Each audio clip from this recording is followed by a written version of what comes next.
Estamos retornando com o programa A Velha Nova Friburgo. O educador Renato Teixeira, de uma família, de uma caixa de educadores, é o nosso convidado. Renato, falando desse importante ator histórico, Carlos Cortes, ele veio para Nova Friburgo, tudo bem, ele tem um colégio dele, a gente está falando sobre educação, mas ele tem assim uma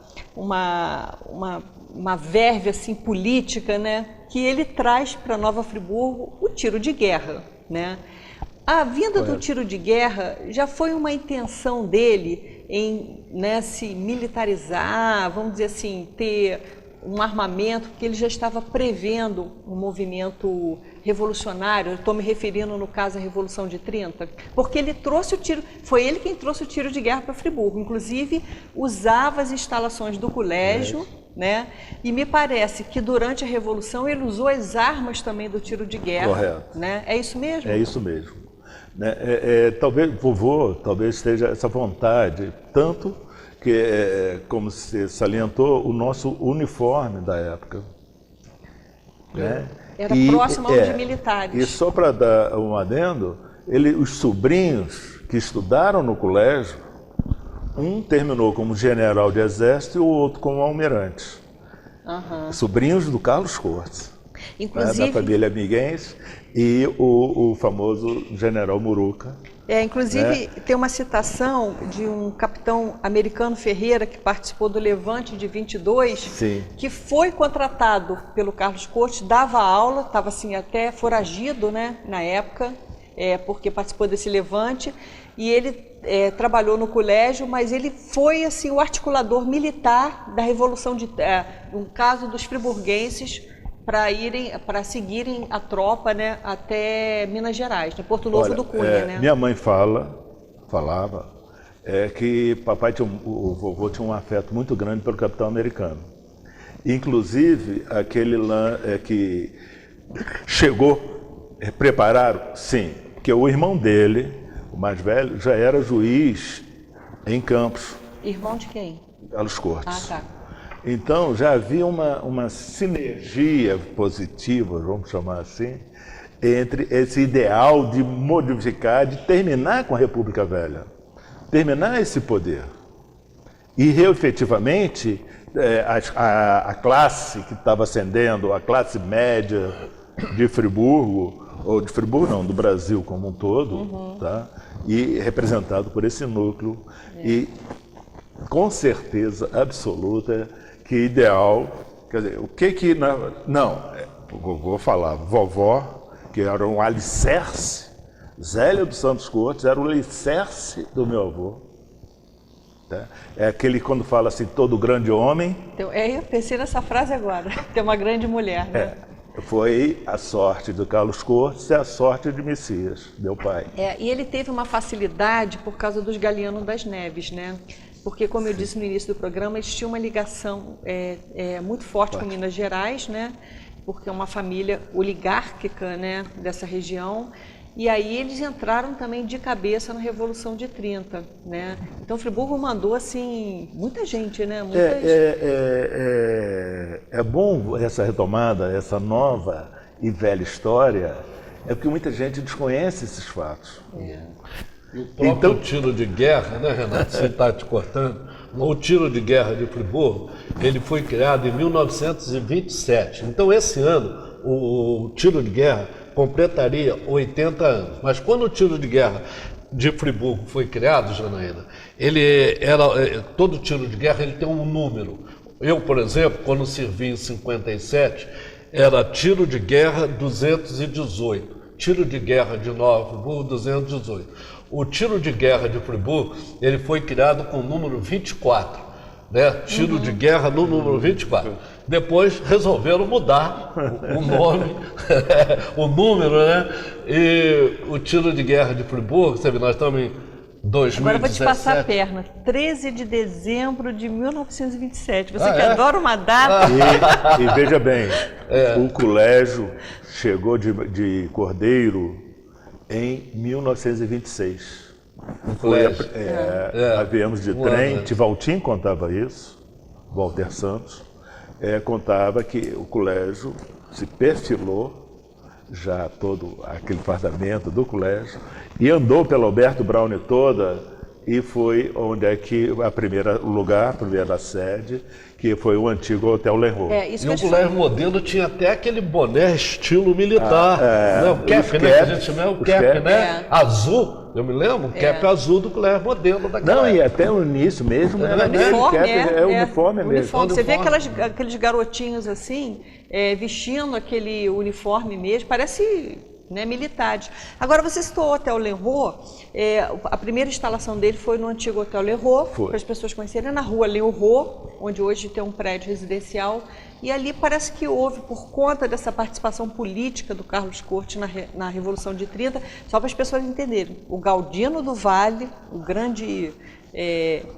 personagem político também de Friburgo, ele era oposição, né? Oposição. Carlos Cortes ousou encarar. Ele apoiava o governo Washington Luiz, que era a situação, né? Então, uma pessoa conservadora nesse aspecto, né? Então, houve uma grande briga aí. E o hotel, houve um incêndio criminoso no Hotel Leroy por conta dessa participação política dele? Quando a gente fala, vovô, além de participar da Revolução de 30, aquele episódio em que ele ficou em Minas, a Polícia Federal, minha avó ia para a matriz, Monsenhor Teixeira, e o agente da polícia, hoje a gente chama o agente federal, estava nas costas, acompanhando onde é que Zélia ia. Onde é que Zélia pisava, já tinha um agente federal, ou seja, vigiando. Porque quando soltava Carlos Cortes está em Friburgo, era uma revoada total na cidade. Por quê? Porque quando ele saiu de Friburgo, ele levou o armamento do tiro de guerra todinho. Foi ele, um sargento, um cabo e um soldado. No FOR 29. 2 pessoas tinham um FOR 29. Era o Dr. Galdino e Carlos Cortes. Tem um episódio assim na história de Friburgo, na memória oral, que eu acho interessante, que o Galdino do Valle, você que é do futebol, não sei se é verdade, ele promoveu vai ter uma partida de futebol no campo do friburguense. Do Friburgo. Aí foi todo mundo para lá. Tijuca foi um expoente como atleta. Eu sei. E aí, quando as pessoas chegaram, futebol de graça e tal, quando chegaram lá, pegaram aqueles homens todos, fizeram uma seleção, deram um uniforme, agora vocês vão lutar na Revolução de 30, mas no caso na situação, né, que era do governo Washington Luiz. Então tem essa história aqui da Revolução. Eu acho assim, entrar nessa história do Carlos Cortes é falar da Revolução de 30 aqui em Friburgo. O mais bonito, ao final da Revolução, todos que foram convocados, entre aspas, estavam prisioneiros dos mineiros, né, na estação. Aí quando eles vêm, é Carlos Cortes passando pela passarela. Aí todos eles... Carlos Cortes era ligado a Dante, a Carlito Braune depois, né, que foi o interventor em 30. Em 30, né, o interventor de Friburgo era Carlos Alberto Braune, que a gente conhecia como Carlito Braune, né, que era oposição... Na época, ao Galdino. Quer dizer, a situação, né, é a República Velha, e quando o vovô entrou na estação, todos esses que foram requisitados no campo de futebol começaram a gritar o nome dele. Que interessante. Aí ele virou assim, fiquem quietos, podem ficar tranquilos, que ninguém vai encostar a mão nos meus alunos. E é sempre assim, até hoje. Regina também fala, não encosta a mão nos meus alunos, não. E o retorno depois dessa tropa, né, de Friburgo, eles chegaram a Friburgo de trem. Isso. E foi uma grande festa a chegada deles. Eu certa vez conversei com um dos que foram... participaram. E ele era importante, era Antônio Banana, pai do Paulo Banana. Nós tivemos um jogador de futebol chamado Newton Paulo de Oliveira. Oliveira, né?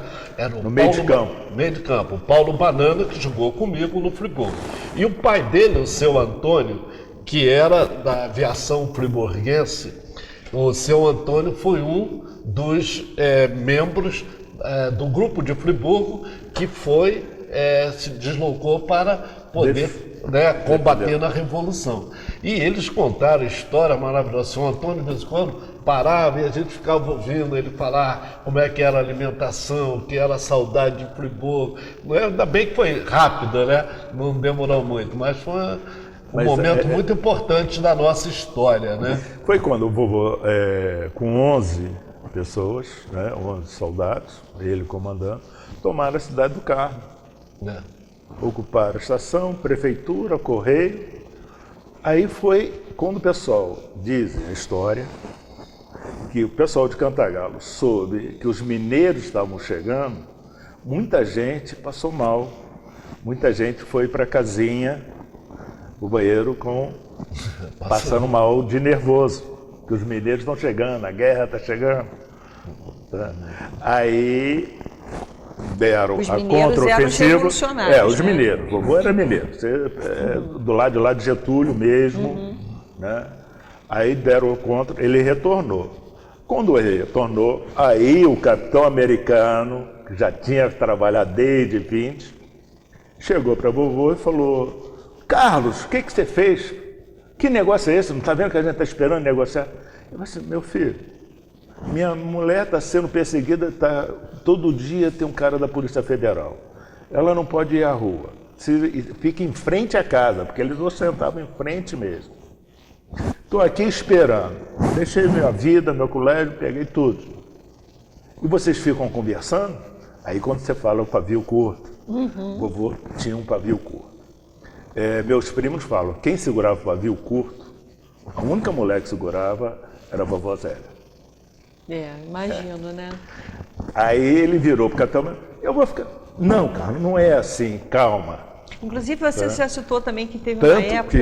Só para dar continuidade, tanto que em 32 eu tenho a foto dele hasteando a bandeira no Palácio do Engar, em Niterói. Para ele, a briga contra a República Velha, né, quando os paulistas tentaram derrubar Getúlio, fazer aquelas coisas, ele se alistou novamente e foi à frente, guerreou em 32, defendendo a República Nova. Tá? Ele era, assim, por isso que ele foi incansável, recebido no Palácio do Engar, junto com o general Muri, isso do mesmo. 61. Isso mesmo. Isso em 32, dois anos depois. A família Muri, a família Brown. É por isso que eu falo, o Carlos Cortes, ele tinha assim que eu não tenho mais tempo para isso, mas as novas gerações aí de historiadores tinham que pegar a biografia dele, que vai contar a história da Revolução de 30 aqui em Nova Friburgo, que é muito interessante, né? A gente está vendo aí, inclusive em oposição a um personagem político também muito importante, que foi o Galdino do Vale Filho, né? E um adendo, o Dr. Galdo era o médico da minha avó. Ele era médico da Zélia dos Santos Cruz. Tá certo. Nós vamos fazer um breve intervalo e daqui a pouco retornamos com a Velha Nova Friburgo.